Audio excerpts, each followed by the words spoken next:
আসসালামু আলাইকুম। আজকে পড়ে শোনাব আরও টুনটুনি ও আরও ছোটাচ্ছু বইয়ের ৭ নম্বর পর্ব।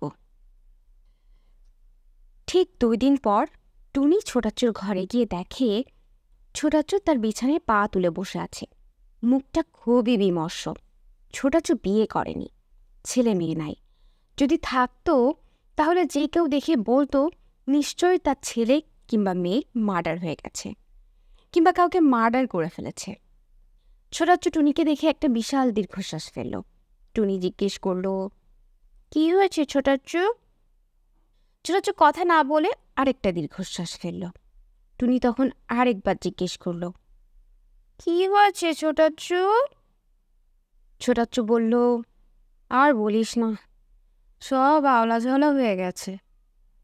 কি আওলা ঝাওলা হয়ে গেছে? তোর মিসেস জাহানের কেসটার কথা মনে আছে? টুনি অবাক হয়ে বলল, মিসেস জাহান? সেটা আবার কে?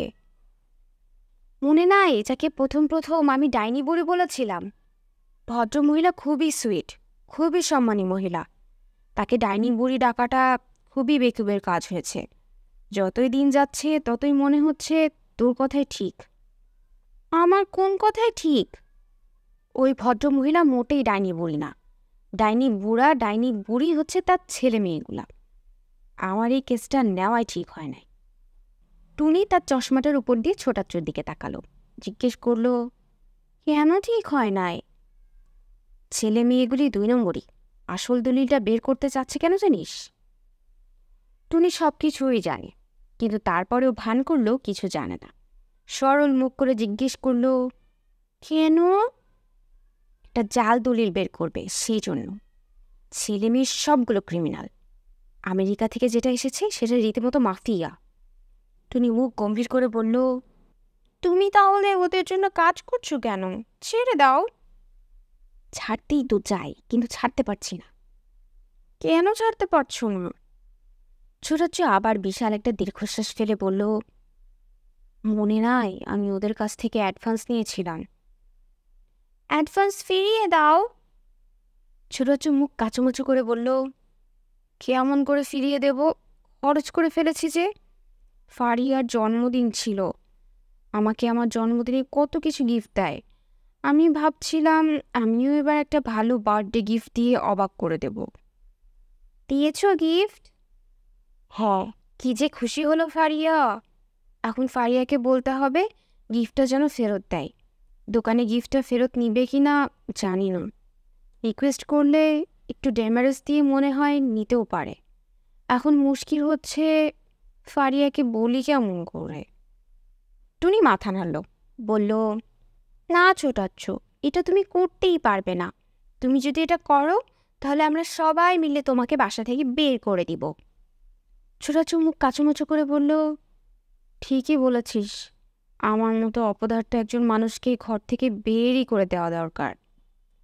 টুনি মুখ গম্ভীর করে বলল, ছোটাচ্ছু তুমি দলিলটা খুঁজে বের করার চেষ্টা করেছিলে? করেছিলাম। পেয়েছ? না।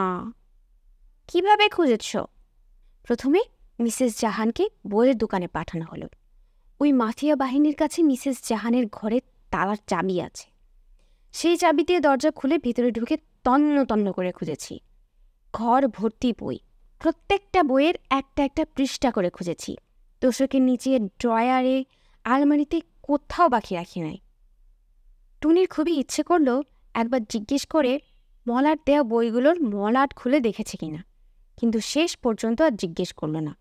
সরল মুখে ছোটাচ্ছুর দিকে তাকিয়ে বলল, তারপর? এইভাবে খুঁজে না পেয়ে আমি আসল ডিটেকটিভগিরি শুরু করলাম। টুনি সবই জানে, তারপরে ও মুখ গম্ভীর করে জিজ্ঞেস করল, কি করলে তখন? ঘরের ভিতরে আমার কলমের মতো দেখতে ভিডিও ক্যামেরাটা রেখে ঘরে আগুন দিয়ে দিলাম। ঘরের ভিতরে আগুন দেওয়ার খবর শুনলে যেরকম অবাক হওয়ার কথা সেরকম অবাক হওয়ার ভঙ্গি করে বলল, আগুন? সত্যিকারের আগুন না, ভুয়া আগুন। কেমিক্যাল দিয়ে তৈরি করা চাই। কোনো আগুন বের হবে না, খালি ধোঁয়া বের হবে। সেই ভুয়া আগুন দিয়ে মিসেস জাহানকে ভয় দেখানো হলো। মিসেস জাহান তাড়াতাড়ি তার বিছানার নিচ থেকে একটা খাম নিয়ে ঘর থেকে বের হয়ে এলেন। টুনি চোখ বড় বড় করে বলল, তারপর আমি তখন শিওর হয়ে গেলাম যে এই খামের ভিতরে দলিলটা আছে। তখন অনেক কায়দা করে ওই খামটা উদ্ধার করা হলো। খামের ভিতরে কি ছিল জানিস? কি? ছোটাচ্চু আবার একটা বিশাল নিঃশ্বাস ফেলে বলল, একটা সাদা কাগজ, কাগজে একটা কবিতা লেখা। কবিতা? হ্যাঁ। ছোটাচ্চু অবিশ্বাসের ভঙ্গিতে মাথা নাড়তে নাড়তে বলল, কবিতাটা শুনতে চাস? বলো। ছোটাচ্চু তখন কবিতাটা আবৃত্তি করল।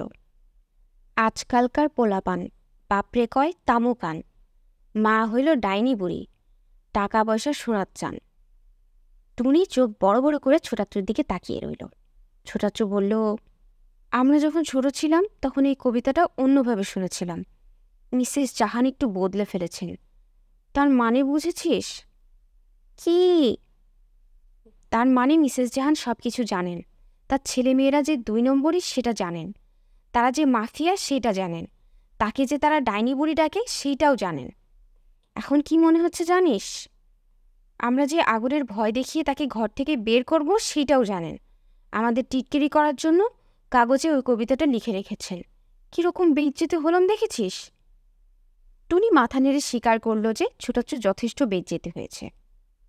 এখন এই মাফিয়া পার্টি আমার ঘাড়ে সিন্দাবাদের ভূতের মতো চেপে বসেছে। আমি দলিল বের না করলে আমাকে ছাড়বে না। কি বিপদে যে পড়েছি। দলিল বের করে দাও। দলিল বের করে দিব? ছোটাচ্চু অবাক হয়ে টুনির দিকে তাকিয়ে রইল। তুই ভেবেছিস বের করতে পারবো? আর যদি পারিও সেটা মাফিয়া পার্টিকে দিব? টুনি মাথা নাড়ল, বলল, আমি সেটা বলি নাই। আমি বলেছি 2 নম্বরই মানুষকে একটা 2 নম্বরই দলিল দাও, তাহলে তো সব ঝামেলা মিটে যায়। ছোটাচ্চু খানিকক্ষণ হা করে টুনির দিকে তাকিয়ে রইল। তারপর বলল, 2 নম্বরই দলিল? আমি 2 নম্বরই দলিল কোথায় পাবো? টুনি চিন্তিতভাবে মাথা নাড়ল, বলল, সেটা অবশ্যই ঠিকই বলেছ। 2 নম্বরই দলিল তো আর কিনতে পাওয়া যায় না। দলিল দেখতে কেমন হয় সেটাও আমি জানি না। ছোটাচ্চু হতাশভাবে একটা দীর্ঘশ্বাস ফেলে বিছানায় লম্বা হয়ে শুয়ে পড়ল। টুনি তখন ছোটাচ্চুর ঘর থেকে বের হয়ে শান্তকে খোঁজ করে বের করল। সে তার পড়ার টেবিলে বসে পড়েছে, যেটা খুবই বিচিত্র একটা দৃশ্য। শান্তকে কেউ কখনো পড়ার টেবিলে দেখে না। টুনি বলল, ও শান্ত ভাইয়া, তুমি লেখাপড়া করছো? তাহলে আমি পরে আসি। পরে আসতে হবে না, যা বলতে চাস এখনই বলে ফেল। তুমি এখন পড়ালেখা করো। শান্ত গলা নামিয়ে বলল, আমি পড়ালেখা করছি কে বলেছে? পড়ালেখার ভান করে একটা ফাটাফাটি উপন্যাস পড়ছি। শান্ত তার পাঠ্য বইয়ের নিচ থেকে একটা রগে বই বের করে দেখিয়ে দাঁত বের করে হাসল। ঠিক আছে তাহলে। সে শান্তর সামনে একটা চেয়ারে বসে বলল, আমার একটা কাজ করে দিতে পারবে? শান্ত চোখ চকচক করে উঠল, বলল, কত দিবি? আমি কোনো টাকা পয়সা দিতে পারবো না, তোমাকে ফ্রি করে দিতে হবে। ফ্রি? আমি? শান্ত হা হা করে হাসতে লাগলো। হাসছো কেন? মানুষ কখনো অন্যের জন্য কাজ করে দেয় না। তুমি যদি করতে না চাও আমি আর কারো কাছে যেতে পারি। আমি তোমার কাছে এসেছিলাম তার কারণ কাজটা অসম্ভব গোপনীয়। এইবারে শান্তর চোখে মুখে একটু কৌতূহল ফুটে উঠল। জিজ্ঞেস করল, কি কাজ? কাউকে বলবে না তো? বলবো না। আমাকে ছুঁয়ে বলো। তোকে ছুঁয়ে বললে কি হবে? কাউকে বললে আমি মরে যাব। তুই মরে গেলে আমার সমস্যা কি? আমি মরে গেলে তোমার অনেক সমস্যা। আমি ভূত হয়ে এসে তোমার ঘাড় মটকে দেব। তুমি যে ভূতকে ভয় পাও সেটা আমি বাগান বাড়িতে দেখেছি, মনে আছে? শান্ত সেটা মনে করতে চায় না, তাই কথা ঘুরিয়ে বলল, ঠিক আছে ঠিক আছে, কি করতে হবে তাড়াতাড়ি বল। টুনি এদিক সেদিক তাকিয়ে গলা নামিয়ে পড়ল, মনে আছে ছোটাচ্চু একটা ডাইনি বুড়ির কাছে থেকে জমির দলিল বের করতে চেয়েছিল? হ্যাঁ মনে হয় শুনেছিলাম। আসলে সেই ভদ্রমহিলা মোটেও ডাইনি বুড়ি না। ভদ্রমহিলা খুবই সুইট। তার ছেলে মেয়েগুলো হচ্ছে ডাইনি বুড়া আর ডাইনি বুড়ি। তুই কিভাবে জানিস? আমি কথা বলেছি, আমার কাছে এখন সেই দলিলটা আছে, পৃথিবীর কেউ জানে না, আমি আর তুমি ছাড়া। শান্ত টুনির দিকে অবাক হয়ে তাকিয়ে রইল। আজকাল অবশ্যই টুনির কাজকর্ম দেখে সে খুব বেশি অবাক হয় না। টুনি বলল, তোমাকে এই দলিলটা স্ক্যান করে ইন্টারনেটে আপলোড করে দিতে হবে। শান্ত মাথা নেড়ে বলল, এটা তো সোজা কাজ, তোকে করে দিব, এখন টাকা পয়সা না দিলি পরে বিল করে দিব। টুনি বলল, কাজ শেষ হয় নাই, আরও একটা কাজ বাকি আছে। সেটা কি? দলিলটার একটা প্রিন্ট করে দিতে হবে, রঙিন, যেন দেখে মনে হয় অরিজিনাল। প্রমিল আপুর কাছে স্ক্যানার আছে, স্ক্যান করে দিতে পারবো। রঙিন প্রিন্ট কিভাবে করব? সেই জন্যেই তো তোমার কাছে এসেছি। তার মানে আমাকে বাইরে প্রিন্টারের দোকানে যেতে হবে? দরকার হলে যাবে, আমি তোমার জন্য এত কিছু করি আর তুমি এই ছোট কাজটা করে দিতে পারবে না? তুই আমার জন্য কি করিস? বাগান বাড়িতে ভূতের ভয় পেয়ে তুমি আর ছোটাচ্ছু ভূতের কাছে কত কান্নাকাটি করেছিলে মনে আছে? আমি কাউকে বলেছি? শান্ত আবার নরম হয়ে গেল, গজগজ করতে করতে বলল, ঠিক আছে ঠিক আছে, দে দলিলটা, আরও একটু কাজ করে দিতে হবে। কি কাজ? দলিলটার রঙিন প্রিন্টের মাঝখানে 2 লাইনের কথা ঢুকিয়ে দিতে হবে, ভালো করে লক্ষ্য না করলে যেন কেউ ধরতে না পারে। কি কথা? একটা কবিতা। কবিতা? কবিতাটা হচ্ছে, টুনি কবিতাটা বলল, আজকালকার পোলাপান বাপরে কয় তামুকান, মা হইল ডাইনি বুড়ি, টাকা পয়সা সোনার চাল। শান্ত হা হা করে হেসে বলল, এটা আবার কিরকম কবিতা? টুনি বলল, এখনো শেষ হয় নাই, শেষ 2 লাইন এই রকম, গেন্দা ফুল হলুদ রঙের, জবা ফুল লাল, এইটা হলো ফটোকপি, সেফ জায়গার অরিজিনাল। কবিতাটা শুনে শান্ত দুলে দুলে হাসলো, তারপর বলল, তোর ডিটেকটিভ না হয়ে কবি হওয়া উচিত ছিল। সেটা না হয় হব, এখন আমার কাজ করে দাও। ঠিক আছে দে, কখন দরকার? কালকের ভিতরে। যদি সব কিছু ঠিক করে কাজ করো, আমি তোমাকে একটু কমিশন জোগাড় করে দিতেও পারি। শান্ত চোখে মুখে এবারে একটু উৎসাহ ফুটে উঠল, বলল, ঠিক আছে। দুপুরবেলার ভিতরে শান্ত এসে টুনিকে তার কাগজপত্র বুঝিয়ে দিল। তার মুখে রাজ্য জয়ের হাসি। টুনিকে বলল, কি হয়েছে জানিস? কি হয়েছে?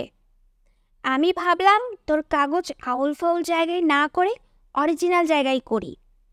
কম্পিউটার স্ক্যান, ফটোকপি প্রিন্টিংয়ের জায়গা। 2 নম্বরই কাজ করার মাঝে তারা 1 নম্বর। তোর দলিলের প্রিন্ট একেবারে অরিজিনালের মতো করে দিল। ভিতরে তোর কবিতাটা না থাকলে কেউ বুঝতেই পারতো না কোনটা অরিজিনাল কোনটা প্রিন্ট। থ্যাংক ইউ ভাইয়া। আমাকে তোর থ্যাঙ্কস দিতে হবে না, তোকে থ্যাঙ্কস। টুনি অবাক হয়ে বলল, আমাকে থ্যাঙ্কস কেন? তোর জন্যই তো এই ইন্টারেস্টিং স্ক্যানিং প্রিন্টিংয়ের দোকানটা খুঁজে পেলাম। আমার আর কোনো চিন্তা নাই। কেন তোমার চিন্তা নাই? এই দোকানে সব কিছু পাওয়া যায়। এসএসসির মার্কশিট, এইচএসসির certificate, engineering degree, MBBS certificate, masters, PhD, সব কিছু। আমি আমার জন্য একটা পিএইচডি সার্টিফিকেট কিনে এনেছি হার্ভার্ড ইউনিভার্সিটির। সত্যি? হ্যাঁ, এই দেখ। শান্ত টুনিকে তার হার্ভার্ডের সার্টিফিকেট দেখালো। কম্পিউটার সায়েন্সে পিএইচডি সার্টিফিকেট, সেখানে বড় বড় করে শান্তর নাম লেখা। শান্ত তার পিএইচডির সার্টিফিকেট সরিয়ে আরেকটা সার্টিফিকেট বের করলো, বলল, সস্তায় পেয়ে আরও একটা সার্টিফিকেট কিনে এনেছি। টুনি জিজ্ঞেস করলো, কিসের সার্টিফিকেট? Death certificate. টুনি চোখ কপালে তুলে বলল, কার? আমার, এই দেখ। টুনি অবাক হয়ে দেখল, সত্যি সত্যি শান্তর নামে ডেথ সার্টিফিকেট। পরিষ্কার করে লেখা সে কার্ডিয়াক অ্যারেস্ট করে মারা গেছে। টুনি জিজ্ঞেস করল, টুনি জিজ্ঞেস করলো, এটা দিয়ে কি করবে? কত কাজে লাগবে? স্কুলে পরীক্ষার সময় ব্যবহার করতে পারি, আম্মুকে ভয় দেখাতে পারি, বন্ধুদের সাথে বাজি ধরার কাজে ব্যবহার করতে পারি। শান্ত তার পিএইচডি আর ডেথ সার্টিফিকেট নিয়ে খুব খোশ মেজাজে অন্যদের দেখানোর জন্য চলে গেল। টুনি গেল তার নিজের ঘরে। মিসেস জাহান তাকে যে কবিতার বইটা দিয়েছিলেন সেটার উপরে দলিলের এই রঙিন প্রিন্টটা দিয়ে মলাট দিল। তারপর ভেতরে এক পৃষ্ঠায় পেন্সিল দিয়ে লিখল, প্রিয় দাদু, এই প্রিন্টটা কোনোভাবে আমার ছোটাচ্ছুকে উদ্ধার করতে দিবেন, টুনি। তারপর বইটা নিয়ে ছোটাচ্ছুর ঘরে গেল। ছোটাচ্ছু তখন কাপড় জামা পরে বের হওয়ার জন্য প্রস্তুতি নিচ্ছে। টুনি জিজ্ঞেস করল, কোথায় যাচ্ছ? আর কোথায়, মাফিয়া পার্টি ডেকে পাঠিয়েছে। মিসেস জাহানের সাথে একটু দেখা করতে পারবে? কেন? আমাকে একটা বই পড়তে দিয়েছিলেন, বইটা পড়া শেষ, তুমি ওনাকে ফেরত দিতে পারবে? পারবো, দে। টুনি বইটা ছোটাচ্ছুর হাতে দিয়ে বলল, তার সাথে এইটা। এটা কি? একটা রাবার। রাবার দিয়ে কি হবে? রাবার দিয়ে পেন্সিলের লেখা মোছে। ছোটাচ্ছু বিরক্ত হয়ে বলল, সেটা আমি জানি, মিসেস জাহানকে কেন দিতে হবে? মিসেস জাহানের যদি কোনো পেন্সিলের লেখা মুছতে হয় সেজন্যে। মিসেস জাহানের কেন পেন্সিলের লেখা মুছতে হবে? সেটা তোমার জানার দরকার নেই ছোটাচ্ছু। ছোটাচ্ছু বিরক্ত হয়ে রাবারটা নিয়ে পকেটে ঢোকালো। তারপর আরও বিরক্ত হয়ে ঘর থেকে বের হয়ে গেল। টুনি পিছন থেকে বলল, মিসেস জাহানকে বই আর রাবারটা দিতে ভুলে যেও না যেন। ছোটাচ্ছু আরও বেশি বিরক্ত হয়ে বলল, ভুলবো না। মিসেস জাহান তার বিছানায় বসে বই পড়ছিলেন। ছোটাচ্ছু ভিতরে ঢুকে বলল, চাচি, টুনি আপনাকে এই বইটা দিয়েছে, তার নাকি পড়া শেষ হয়ে গেছে। তাই নাকি? মিসেস জাহান বইটা হাতে নিলেন, উপরের মলাটটা দেখলেন এবং কিছু একটা অনুমান করলেন। ছোটাচ্ছু তখন পকেট থেকে রাবারটা বের করে মিসেস জাহানের হাতে দিয়ে বলল, আপনাকে এই রাবারটাও দিতে বলেছে। বলেছেন নাকি? বলে থাকলে দাও, নিশ্চয়ই আমার কাজে লাগবে। মিসেস জাহান রাবারটা হাতে নিয়ে বললেন, বাবা, এই বাসায় তোমার কাজ কি শেষ হয়েছে? ছোটাচ্ছু মুখ কালো করে বলল, শেষ হয় নাই। ভদ্রমহিলা ছোটাচ্ছুকে ডেকে বললেন, তোমাকে একটা কথা বলি বাবা। জি, বলেন। আমার ছেলে মেয়েগুলো মানুষ হয়নি, ওদের বুদ্ধি শুনে কাজ করতে আসাটা বুদ্ধিমানের কাজ হয় নাই, তোমাকে ভোগাবে। জি, আমি বুঝতে পারছি। তারপর বিশাল একটা দীর্ঘশ্বাস ফেলে ঘর থেকে বের হয়ে গেল ছোটাচ্ছু। সাথে সাথে মিসেস জাহান মলাটটা খুললেন, ভেতর থেকে দলিলের প্রিন্টটা বের করলেন, পেন্সিলে টুনির লেখাটা পড়লেন, নিজের মতো করে একটু হাসলেন। দলিলের ভেতরের কবিতাটা চোখে পড়ল, সেটা পড়ে বাচ্চাদের মতো খিলখিল করে হাসতে লাগলেন। তারপর রাবারটা দিয়ে টুনির লেখাটা মুছে দলিলের প্রিন্ট কপিটা ভাঁজ করে একটা খামে ঢুকালেন। তারপর গুটি গুটি পায়ে বাইরের ঘরে এলেন। সেখানে ছোটাচ্ছুকে ঘিরে 6 ভাই বোন বসে আছে। উত্তপ্ত এক ধরনের আলোচনা চলছে। মাকে দেখে ছেলেমেয়েরা চুপ করে গেল। মিসেস জাহান ছোটাচ্ছুকে বললেন, বাবা, তুমি যাওয়ার আগে আমার সাথে একটু দেখা করে যাবে? ছোটাচ্ছু মাথা নাড়ল। মিসেস জাহান গুটি গুটি পায়ে হেঁটে আবার নিজের ঘরে ফিরে গেলেন। কিছুক্ষণের মাঝে ছোটাচ্ছু মিসেস জাহানের কাছে হাজির হলো। মিসেস জাহান বললেন, তুমি একা এসেছ তো? জি, আমি একা। এই যে রাবারটা, তুমি টুনিকে ফিরিয়ে দিও, দিয়ে বলো রাবারটার কাজ শেষ হয়েছে। শুধু এটুকু বলার জন্য আমাকে ডেকেছেন? মিসেস জাহান মাথা নাড়লেন, বললেন, না, আরও একটু কথা ছিল। জি, বলেন। আমার ঘরে তুমি একটা কিছু খুঁজে বেড়াচ্ছ, তাই না? ছোটাচ্ছু লজ্জা পেয়ে গেল, ইতস্তত করে বলল, না মানে আসলে আসলে কি হয়েছে, মিসেস জাহান বললেন, তোমার অপ্রস্তুত হওয়ার কোনো কারণ নেই। তুমি যেটা খুঁজছো সেটা খুঁজে না পাওয়া পর্যন্ত আমার ছেলে মেয়ে তোমাকে ছাড়বে না। ছোটাচ্ছ আরও অপ্রস্তুত হয়ে গেল। এবারে কোনো কথাই বলতে পারল না, শুধু কয়েকবার বলার চেষ্টা করে হাল ছেড়ে দিল। মিসেস জাহান ছোটাচ্ছুর দিকে দলিলের প্রিন্ট কপি ভরা খামটা এগিয়ে দিয়ে বললেন, এই যে নাও, এইটা আমার ছেলে মেয়েদের দিয়ে তাদেরকে শান্ত করা যায় কিনা দেখো। ছোটাচ্ছ খামটা নিল, খুলে দলিলের প্রিন্ট কপিটা বের করে দেখে চমকে উঠল, বলল, আপনি আপনি আমাকে এটা দিয়ে দিচ্ছেন? হ্যাঁ, আমার ছেলে মেয়ের জন্য। থ্যাংক ইউ চাচি, অনেক থ্যাংক ইউ। আমাকে থ্যাংক ইউ দিতে হবে না, তোমার ভাতিজিকে থ্যাংক ইউ দিও। ভাতিজিকে? তার মানে টুনিকে? কেন? আমাকে একটা রাবার ব্যবহার করতে দেওয়ার জন্য, বলে মিসেস জাহান ছোটাচ্ছুর দিকে তাকিয়ে চোখ টিপলেন। একজন বয়স্ক মহিলা যে চোখ টিপতে পারে সেটা ছোটাচ্ছ আগে কখনো দেখেনি, দেখে খুবই অবাক হলো। ছোটাচ্ছ বাসায় আসলো খুবই ফুরফুরে মেজাজে, তার পকেটে চেক এবং মুখে হাসি। মাফিয়া বাহিনী দলিলের প্রিন্ট কপি পেয়েই খুশি। তারা বুঝতে পারেনি এটা অরিজিনাল না, দলিলের ভিতরে পুরোটা পড়েনি, তাই টুনির কবিতার 2 লাইনও তাদের চোখে পড়েনি। টুনটুনির কবিতা তাদের চোখে পড়ল 2 দিন পর, জমি রেজিস্ট্রি করার অফিসে। যে লোক অনেক টাকা খেয়ে জাল দলিল বের করবে বলে কথা দিয়েছিল, সে এই প্রিন্ট কপি হাতে নিয়েই খেকিয়ে উঠল। আপনি আমারে দিবেন অরিজিনাল, আমি আপনারে দিব জাল জিনিস। আপনারা দেখি তো উল্টা কাজ করলেন, আমার জন্য নিয়ে আসতেন জাল কপি। টাক মাথায় অদৃশ্য চুল ছেঁড়ার ভঙ্গি করে বড় ছেলে চিৎকার করে বলল, বুড়ি অরিজিনালটা গায়েব করে দিয়েছে, বাসার মাঝে জাল কপি লুকিয়ে রেখেছে, কত বড় ধুরন্ধর। জমি রেজিস্ট্রি করার অফিসের লোক এইবারে আরও জোরে খেকিয়ে উঠল, বলল, কাগজ পড়ে দেখবেন না, এটা তো জাল দলিল না, এটা হচ্ছে তামাশা।